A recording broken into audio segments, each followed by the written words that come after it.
Welcome to lecture 16. In this lecture, we will be talking about distributed objects and how we can actually work with distributed objects. So let's begin.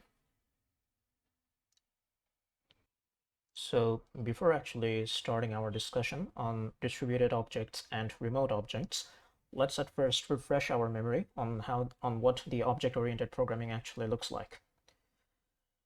So we know that objects can be created from their respective classes, right? Also, an object from one class can create another object from another class. So for example, an object of class 1 can create an object of class 2. Similarly, an object of class 1 can invoke a method on an object of class 2. So to get a better understanding or to get a clearer picture, suppose I have two classes, an employee class with these three attributes, ID, phone, and salary, and a services class that has a single method for now, which is calc salary. Now, this salary attribute in the employee class can only be calculated by the method that is present in this services class, which is calc salary.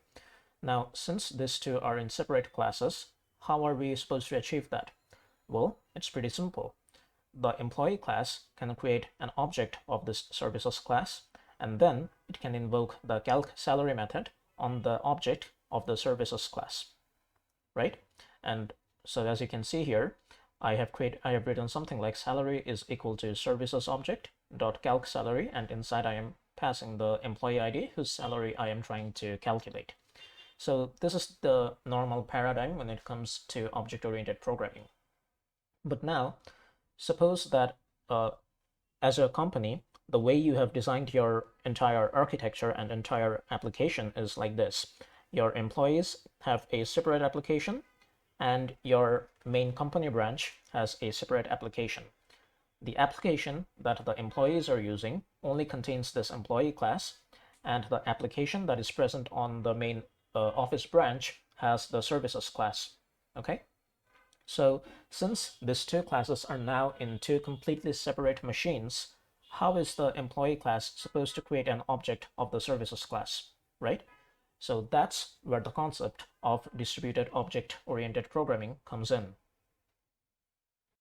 So in distributed object-oriented systems, the way we can think of this is something like this. So we have the employee class on one machine, and we have the services class on another machine. Now the employee is trying to access the services class, right? So we can say that the employee is the client here. On the other hand, since the services class resides on a separate location and it provides some kind of service to the employee, we can say that this is the server class and this is basically the server process. Also, we can say that the employee is the local process and the services is the remote process here. Okay? Now, the way this employee and the services class can communicate is as follows. The employee is going to create a stub of the services class, and similarly, the services class is going to create a skeleton of the services class. And the employee and the services class here is going to communicate with each other through this stub of services and the skeleton of services over the network. Now, I know that I haven't explained what stub and skeleton means, but hold on for now. We will be explaining these things later on in the slides as well. So just to give you an idea of how the remote object-oriented concept works, I have used this diagram here. Okay.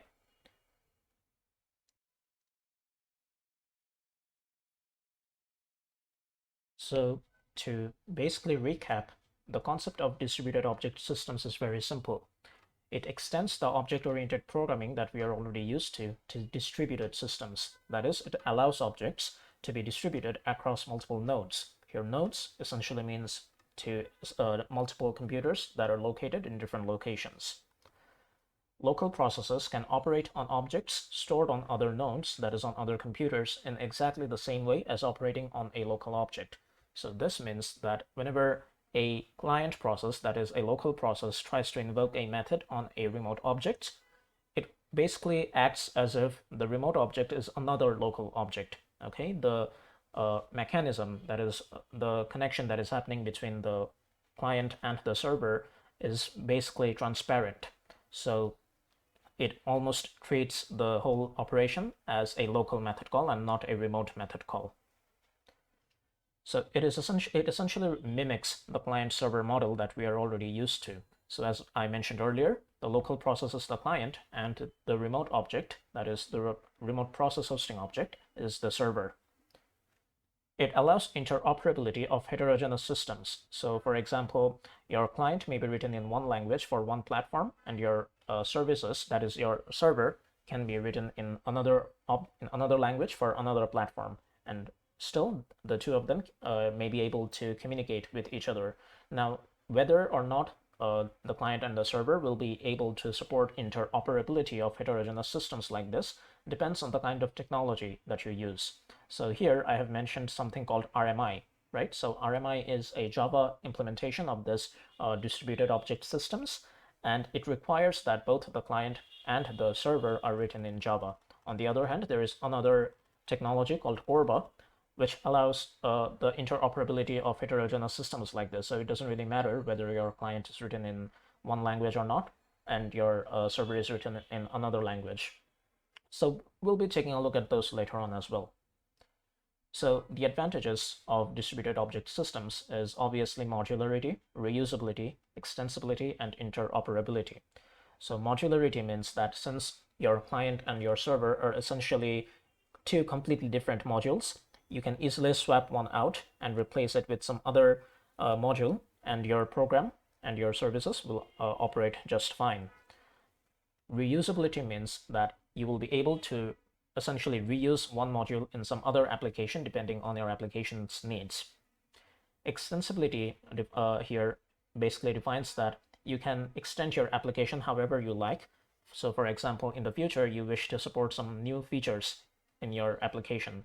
So you can simply add those features as modules to your server, and your client will be able to access them the same way as if they were accessing some local objects. Okay, and we have already discussed what interoperability means. Now let's take a look at some of the examples of some distributed object systems that are available today. So Java RMI is the Java implementation of the remote object paradigm. So it relies on a protocol called the Java Remote Method Protocol.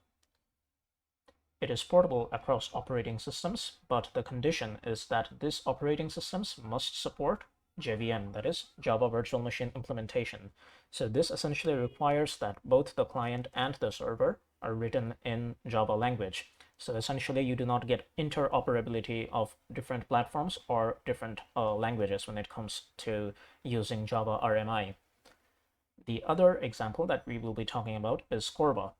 Now, CORBA uses a protocol called Internet Orb Protocol, Internet Orb Protocol, and it is platform and language independent. So in case you want to support services where your client is written in one language and your server is written in a completely different language, then CORBA is what you should be using. It is, as I have mentioned, it is well suited for complex heterogeneous systems.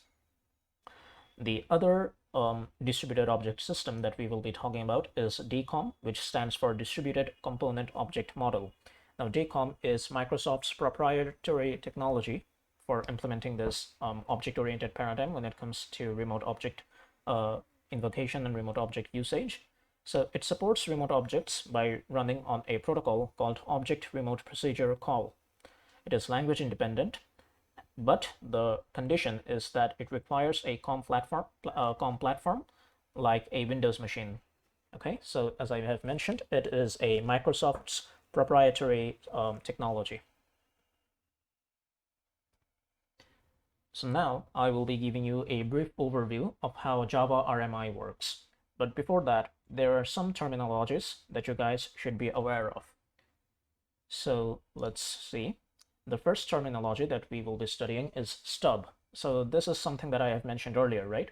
Now the stub is a class that implements the remote interface from the client side. It serves as a client-side placeholder for the remote object. So as I have mentioned, or I haven't mentioned, I guess, but what stub does is stub basically acts as a representative of the remote object which you're trying to invoke from your client side. Okay, so the stub essentially communicates with the server-side skeleton.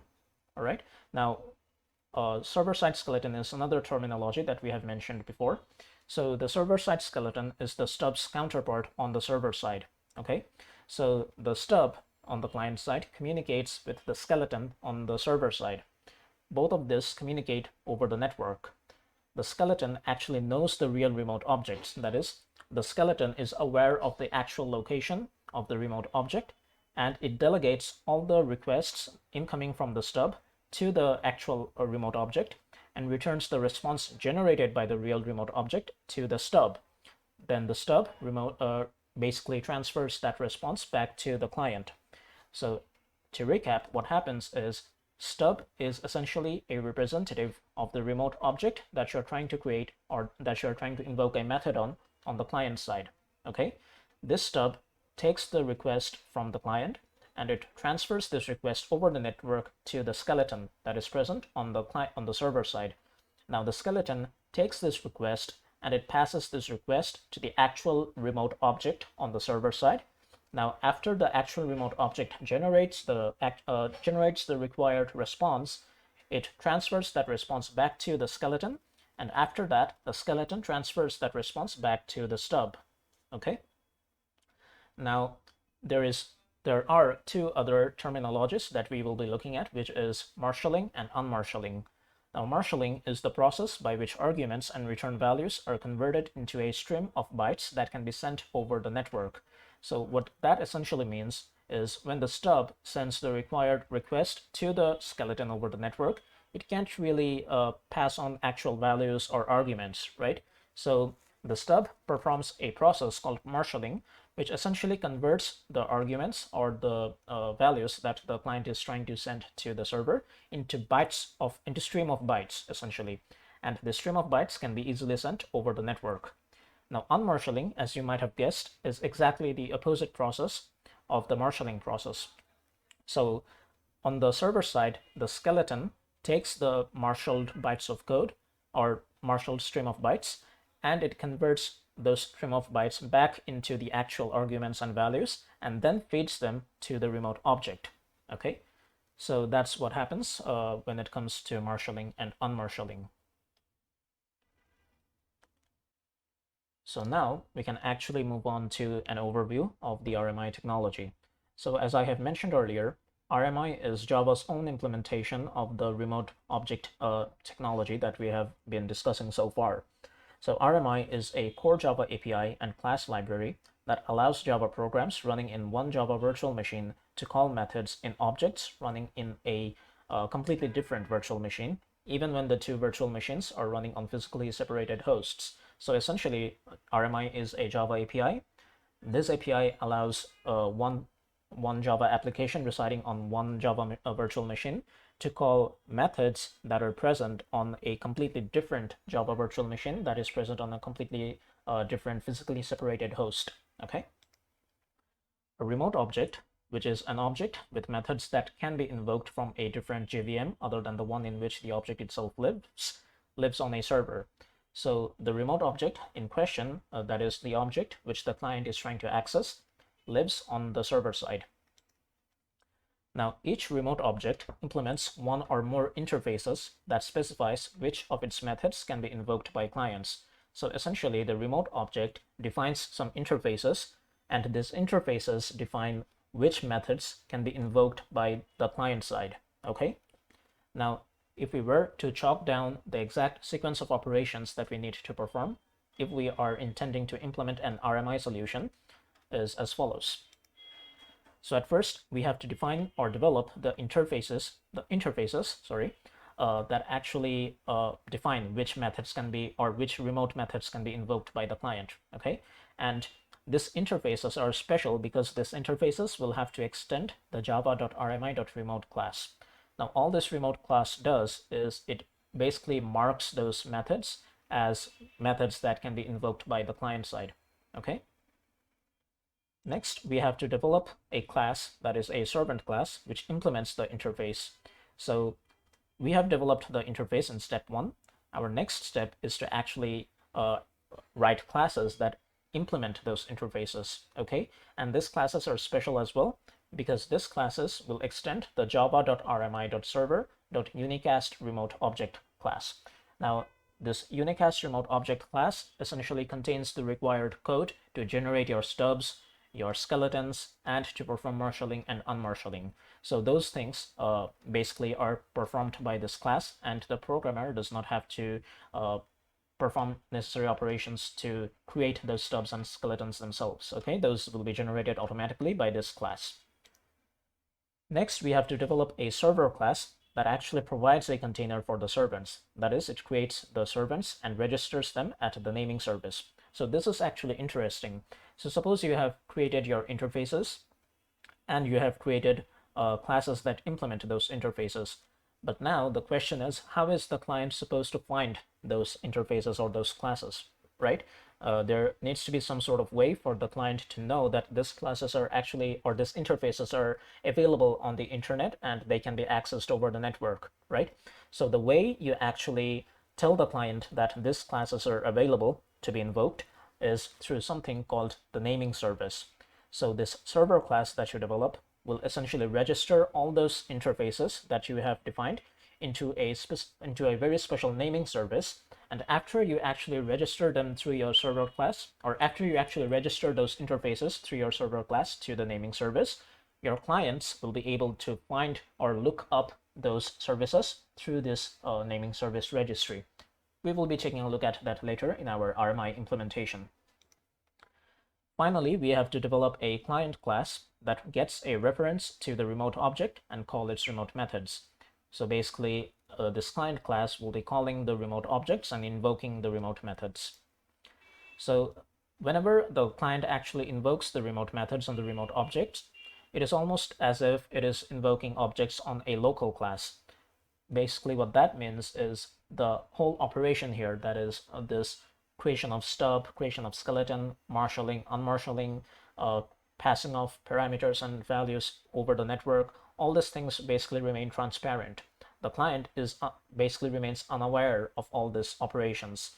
To the client, everything is essentially happening locally. He does not even realize that, that is, the client does not even need to realize that all these things are actually complex operations that are happening in the background. Okay. So now we can move on to the demonstration of RMI. So as you remember, probably, the first step in developing an RMI system is you have to develop the interfaces on the server side. Okay. So we will be taking the example of a calculator application, and this calculator application will essentially be able to perform these four operations: addition, subtraction, multiplication, and division. Now notice that this interface named calculator interface extends the remote class that we have mentioned earlier, and it basically just defines the methods, not the implementation of these methods. Okay, that's because it is an interface, and so it is not going to contain the actual implementation of these methods.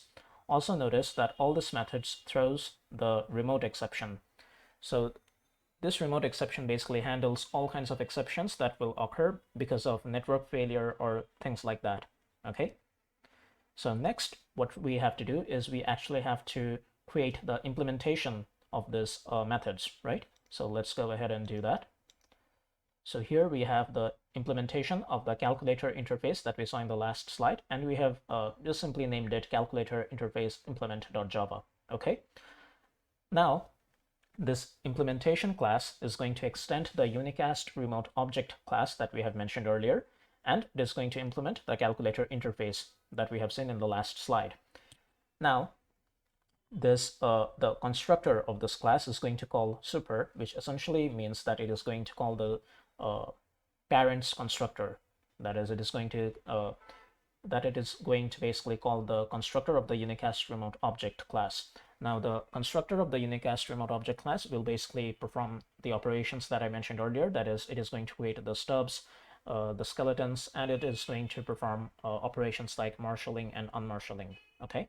So anyway, after that, we have the implementation of our classes. So we have our addition implementation, which is simply going to return the addition of the two numbers, a and b.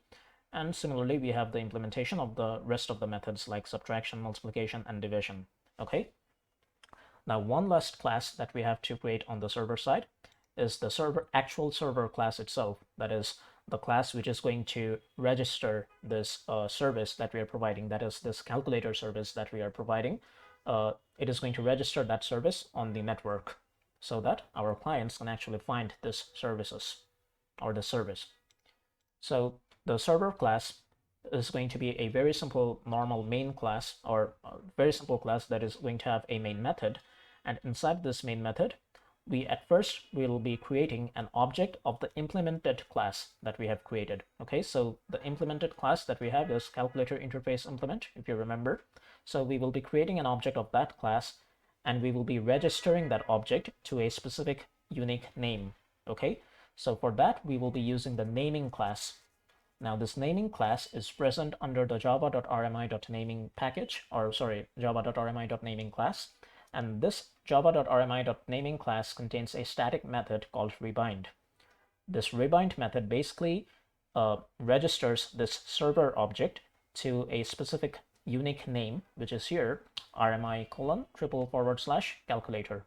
Okay, so basically what happens is whenever the client is going to look up this address here with this name, whenever the client is going to look up this specific address, then it is always going to be returned an instantiation of this server object here that we have created. Okay, and simply after registering this service, we have printed a line that is saying server is waiting, so that we know that the server has actually successfully started. Okay, so now on the client side, we are going to basically create another class called client.java. It doesn't really have to be client.java. You can name it whatever you want. So this class is going to contain a main method. And under this main method, we will be defining the operations that we need to perform to basically look up the remote object and invoke the methods on that remote object. Okay, so at first we are taking the input of two numbers on which we want to implement those operations, those mathematical operations. And after that, inside a try and catch block, we are doing our actual operations. So at first we are creating a stub called calculator interface, called simply stub. And this stub is an object of the calculator interface class. So remember, we have created an interface on the server side. And that interface includes the list of methods that the client can invoke. Well, that interface is present on the client side as well. Basically, the client will have access to that interface. Okay, so we will be creating an object of that interface, but since the client does not really have the implementation of that object, of that interface, basically, what it is going to do is it is going to look up the actual implementation of the object. That is, it is going to look up the remote object in question. Okay, and the way it can look up the remote object is by using the naming.lookup method. So this naming class again, the java.rmi.naming class has a static method called lookup, and this method takes as input the unique name which we have given to register the remote object on the server side. Okay, now if you remember, on the server side we had registered the remote object under the name calculator, right? So here we will be using that same name as well. But here you will notice that we have actually concatenated localhost, right? So we have defined a variable called host, and we have defined it as localhost. And we are basically using rmi:/localhost calculator, right?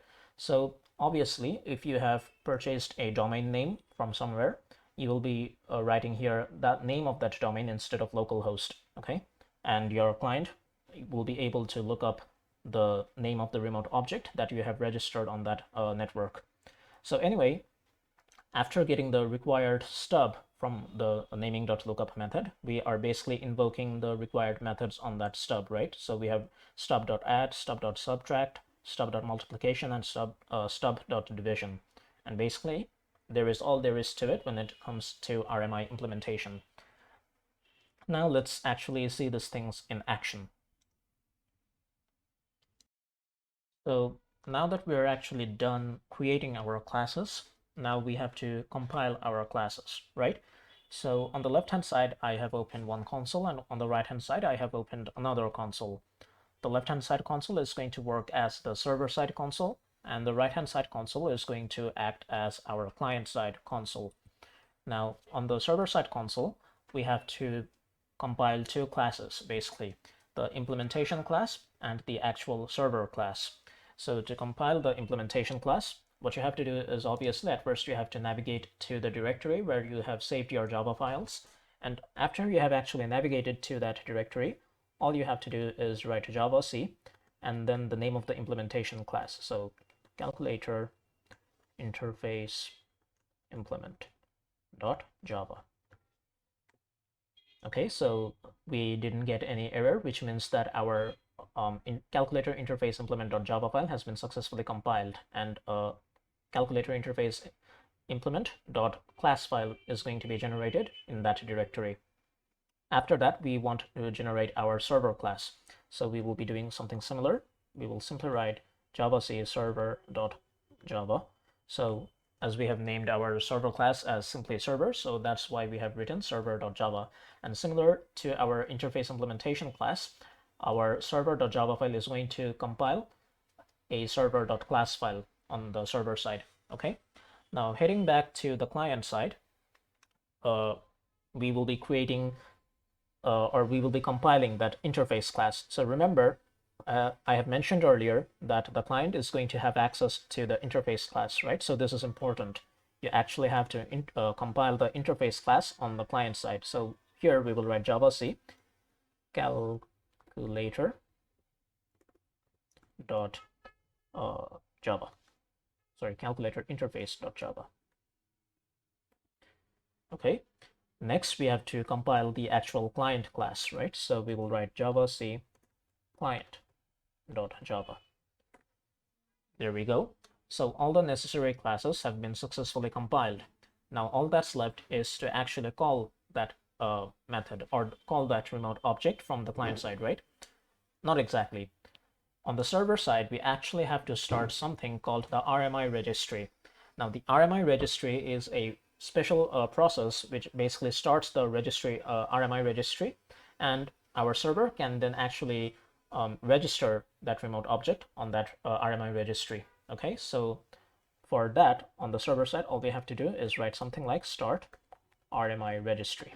Okay, and doing that, you will say that we have this after writing the start RMI registry command, you will say that we have generated another console window like this. So this console window basically states that, or basically signifies that we have successfully started our RMI registry. Okay, and now we can actually start running our program. So after starting our RMI registry, the first thing we have to do is actually start our server. So for that, all we have to do is write java server.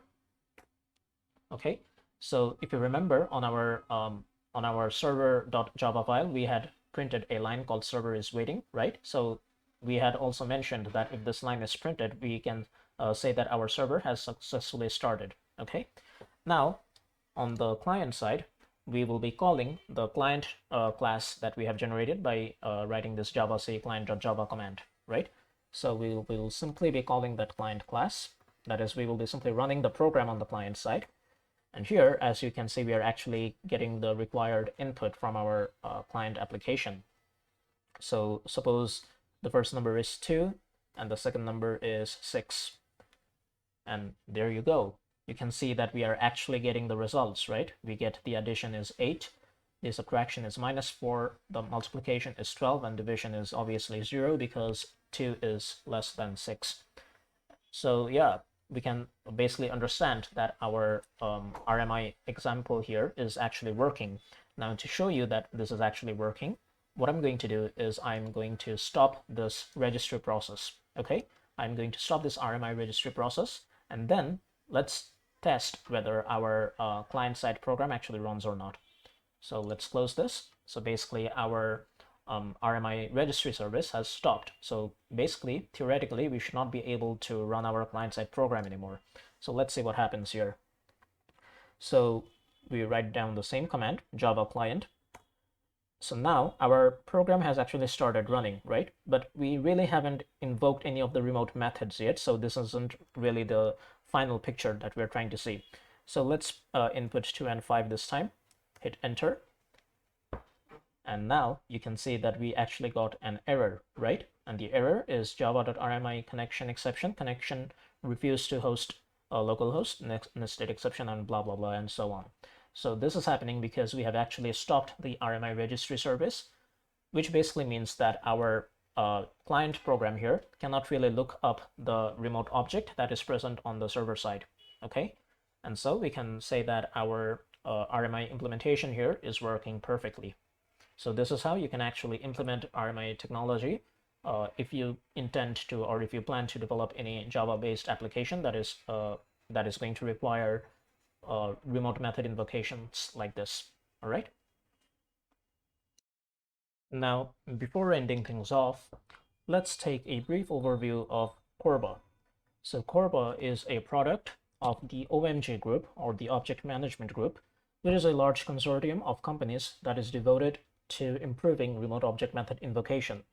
This consortium is basically responsible for developing the CORBA specification. Now remember, RMI, that is Java RMI, is a specific implementation, right? On the other hand, CORBA is not an implementation. It is a specification, okay? So it is a specification for creating and using distributed objects. An individual implementation of this specification constitutes an ORB, or Object Request Broker. So this implementation of Object Request Broker, that is ORB, can be used by different languages. For example, RMI orb, CORBA orb, etc. So basically it is not limited to a single language. CORBA services and clients can be written in a variety of languages because it is not an implementation, but a standard, okay? Whereas RMI orbs use a protocol called JRMP, or Java Remote Method Protocol, CORBA orbs use IIOP, or Internet Inter-Orb Protocol, which is based on TCP/IP. This Internet Inter-Orb Protocol is responsible for providing interoperability between the object request brokers from different vendors.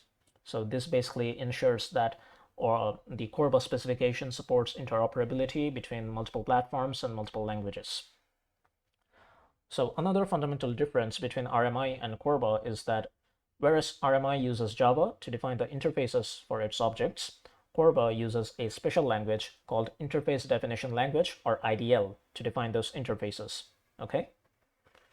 A schema specification that is written in IDL describes the objects that are exported for remote usage. So now things are starting to get similar to Java RMI. That is what we have seen in Java RMI. The interfaces in CORBA that are written by using the interface definition language describes the objects which can be used to basically are exported for remote use. Now, an object request broker, in case of CORBA, implements the interface between the remote object and the software client. The ORB, or orb, handles the requests for an object's services as well as sending a response. So CORBA and RMI are basically kind of similar, but the way they perform are different. So Java RMI is an implementation of the Java language. That is, it's an implementation of the remote object methods in Java language, whereas CORBA provides a specification for creating this remote objects in a variety of languages. Okay. So that's it for today's lecture. If you have any question, then let me know in the live class. I will see you then. Take care.